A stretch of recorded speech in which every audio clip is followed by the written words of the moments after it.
శివాయ గౌరీవదనా. హాయ్ అందరికీ నమస్తే, welcome to SM Laxman talks. Shivratri ఎందుకు చేస్తారు? ముఖ్య కారణాలు ఏంటి?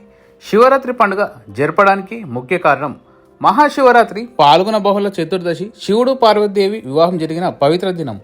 అజ్ఞానాన్ని, చీకటిని అధిగమించి ఆత్మజ్ఞానాన్ని పొందేందుకు ఈ పండుగను జరుపుకుంటారు. ఈ రాత్రి శివుడు తాండవం చేసినట్లు, లింగోద్భవం జరిగినట్లు, శివారాధనలతో సకల పాపాలు తొలగిపోతాయని నమ్ముతారు.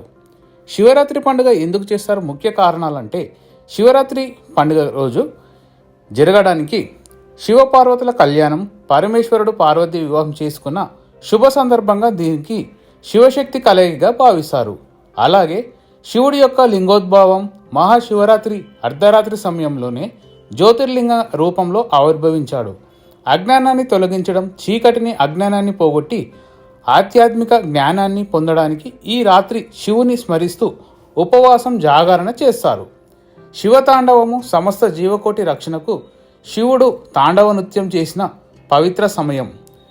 విషయాన్ని సేవించిన వేళ లోక కళ్యాణం కోసం శివుడు హలాహలాన్ని, విషయాన్ని తాగింది ఈ రోజే కాబట్టి తన కంఠంలో దాచుకున్న రోజు. అలాగే నీలకంఠుడుగా మారిన సమయం. శివరాత్రి రోజు ఆచారాలుగా శివరాత్రి నాడు భక్తులు ఉపవాసం, ఆహారం తీసుకోకపోవడం ఉంటూ రోజంతా ఓం నమః శివాయ మంత్రాన్ని జపిస్తారు. రాత్రంతా నిద్రపోకుండా జాగరణ, శివారాధన చేస్తారు. శివరాత్రి పండుగ గురించి మరిన్ని ఇంట్రెస్టింగ్ వీడియోస్ నెక్స్ట్ వీడియోలో చెప్తాను. వీడియో నచ్చితే ఒక లైక్ చేసి, షేర్ చేసి ఓం నమః శివాయ, హరహర మహాదేవ, శంభో శంకర్ అని సబ్స్క్రైబ్ చేసుకోండి. Thank for watching. మరిన్ని ఇంట్రెస్టింగ్ వీడియోస్ కోసం మన ఛానల్ని సబ్స్క్రైబ్ చేయండి.